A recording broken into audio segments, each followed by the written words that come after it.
karena pada saat aku ngejabat, aku menjadi sosok yang dilihat oleh masyarakat lah gitu. Gimana kamu bawa diri kamu, gimana kamu berpenampilan, bersikap. Dan itu sih yang bener-bener sampai sekarang kayak wake me up gitu. Kayak wow, oke. Aku memang berubah, maksudnya secara tampilan, tapi kan tidak merubah siapa diri aku sekarang.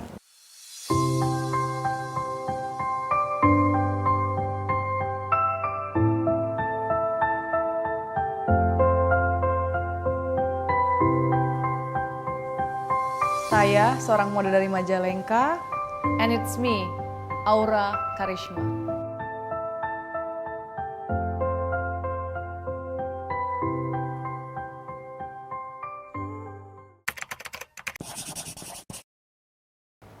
Jadi awalnya aku terjun ke beauty pageant itu karena aku lagi cerita-cerita sih sama mamaku waktu itu. Kayak aku udah achieve nih bucket list aku di modeling, kayak aku udah jalan buat desainer ini, desainer itu, dan juga aku udah pergi travel juga. Tapi masih bingung karena aku kemarin kan sebelumnya itu aku ditawarin sama agensi model di Milan yang kenal dari kompetisi modeling aku di Monaco waktu itu, aku inget banget.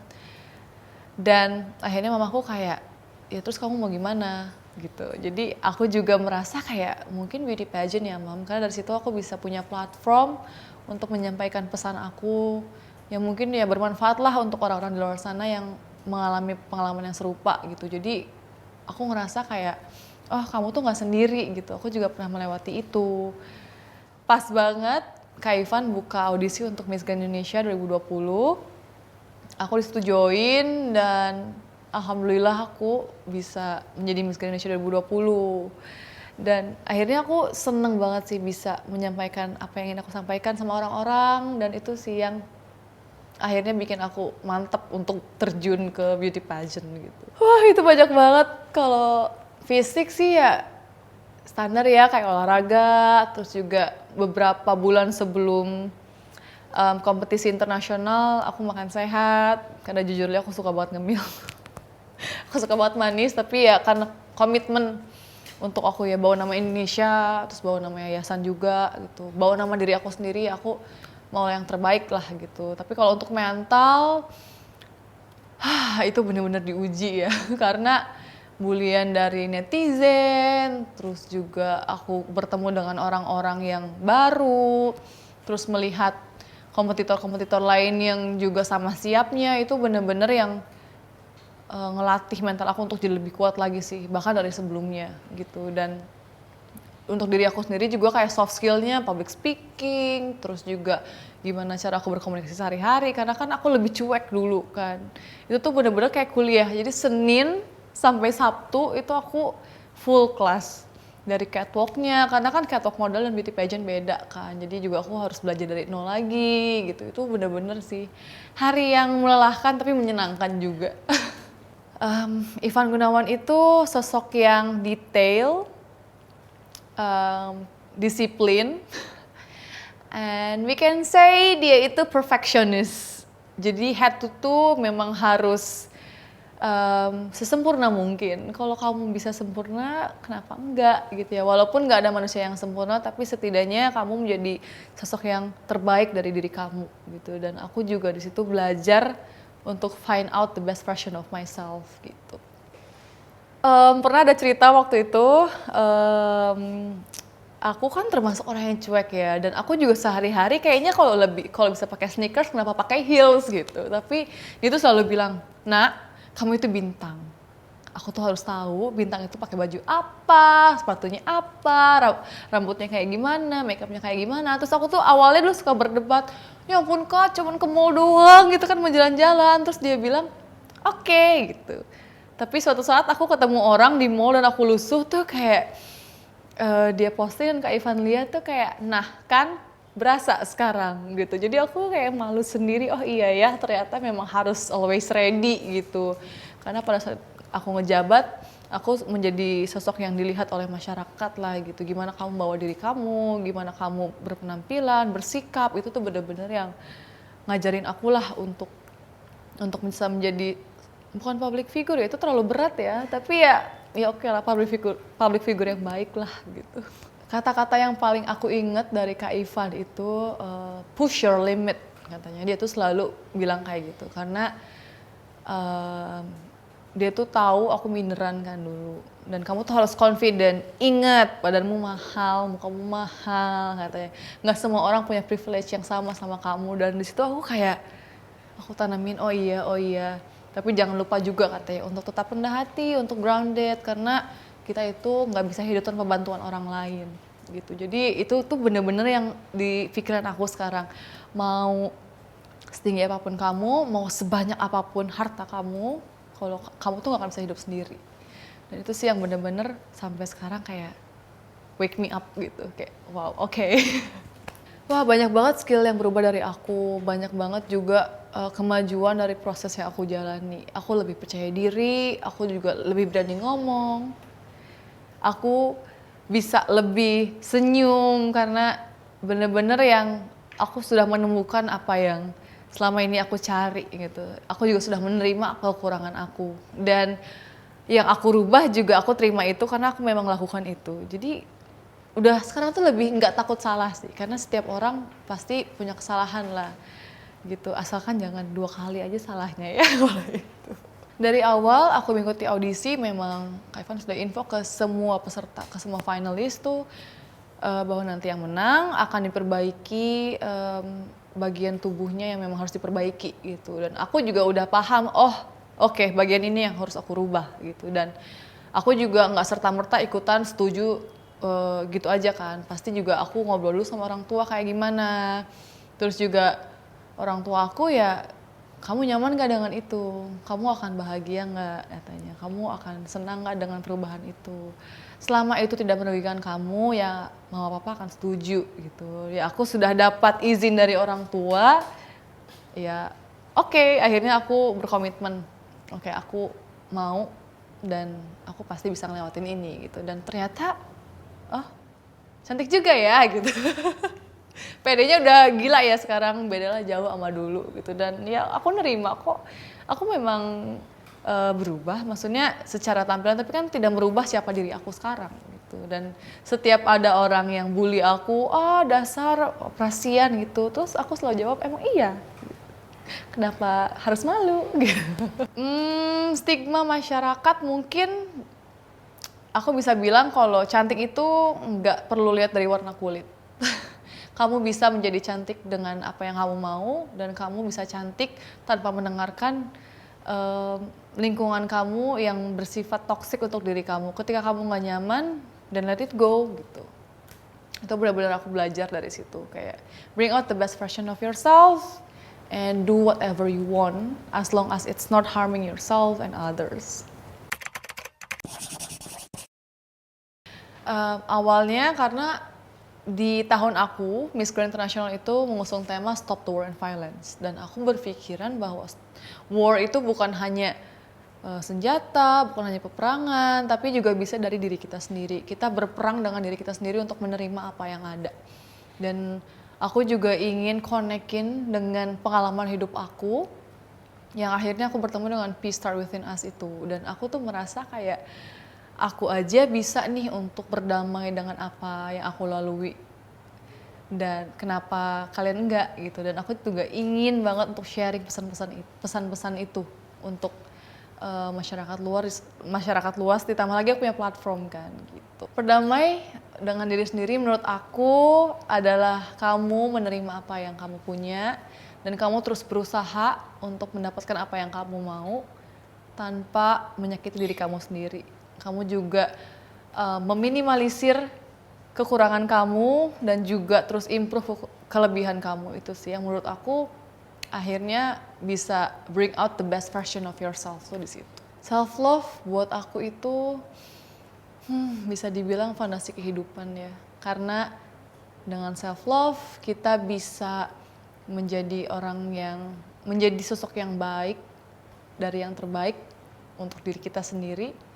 Ketika kita menjadi sosok itu, kita akan bahagia dan kebahagiaan itu juga akan sedikit lebihnya menular untuk orang lain gitu. Dan di situ aku merasa ketika aku bisa bermanfaat untuk orang lain, maka kehidupan aku juga akan menjadi lebih baik gitu.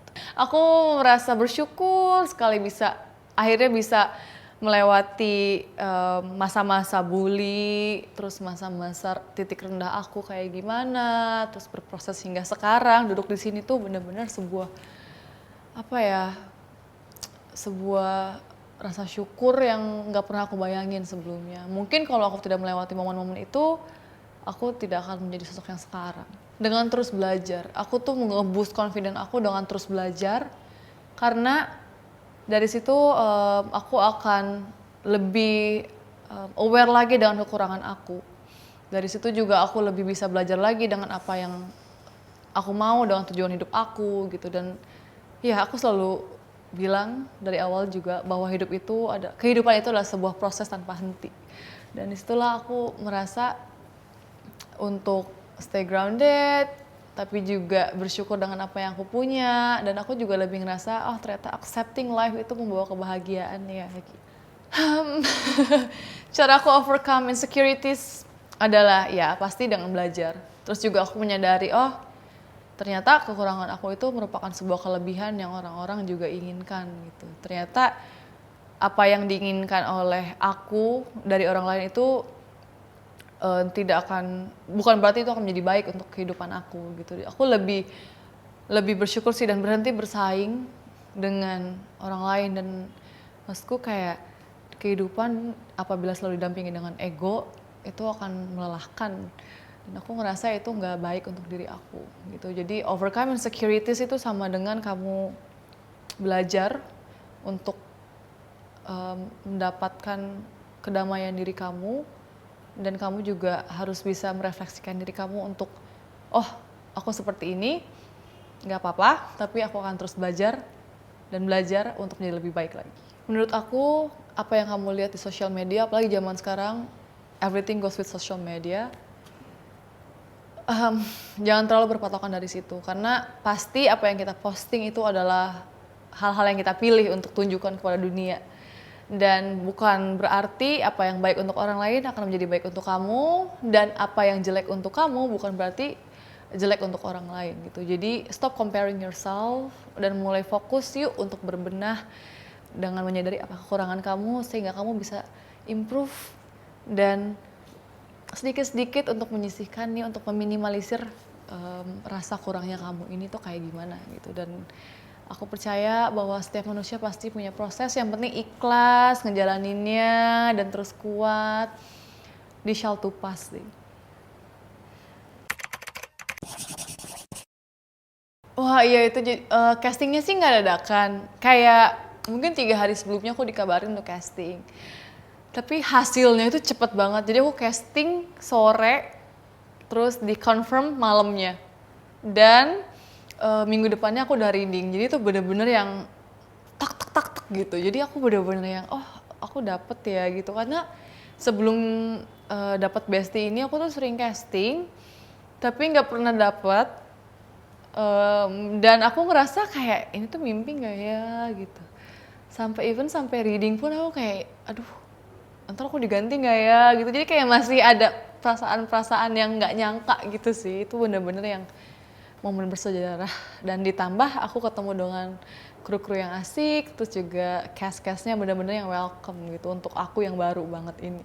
Awal ketertarikannya aku kan memang suka nonton film kan, dan di situ aku kayaknya seru ya untuk bisa tahu kehidupan orang lain yang nggak pernah aku alami sebelumnya gitu. Ditambah kan untuk peran aku waktu itu, aku tuh ya itu di luar bayangan aku banget lah. Dan aku tuh kebetulan memang bukan benci ya, tapi nggak suka aja gitu loh dengan hal-hal yang berbau pelakor gitu. Dan aku dapat perannya sebagai seorang perempuan yang buta karena cinta sampai dia lupa segala hal tuh bener-bener yang wow, challenging sih, bener-bener yang wow.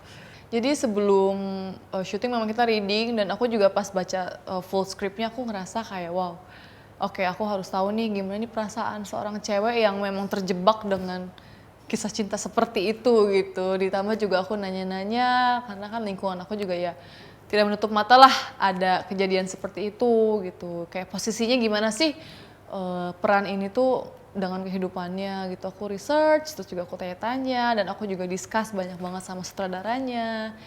Dan aku ngerasa kayak, wow ini benar-benar di luar kepala aku, di luar bayangan aku, kayak wah aku bisa ya lewatin ini, bisa nggak ya gitu, lewatin peran ini gitu. The most challenging partnya adalah pergulatan batin aku yang aduh ini aku experience bisa dibilang nggak ada. Aku juga baru, aku bisa nggak ya diterima dengan lingkungannya, dengan lingkungan baru aku. Dan ternyata semua orang saya tuh welcome, dan aku juga mendapatkan arahan yang sangat-sangat baik. Terima kasih Bu Prita. Aku merasa apa ya, dapat kepercayaan diri baru untuk memulai hal yang baru, dan itu tuh bikin aku ketagihan sih. Skill baru yang aku dapetin dari dunia acting sih seperti kayak expression untuk lebih natural lagi, yang lebih kayak kehidupan sehari-hari tuh kayak gimana sih, nggak mungkin kan kayak kaget-kaget tuh gimana gitu. Terus juga aku belajar artikulasi lebih jelas lagi, terus ada teknik-teknik yang memang diajarin saat acting tuh kayak gimana.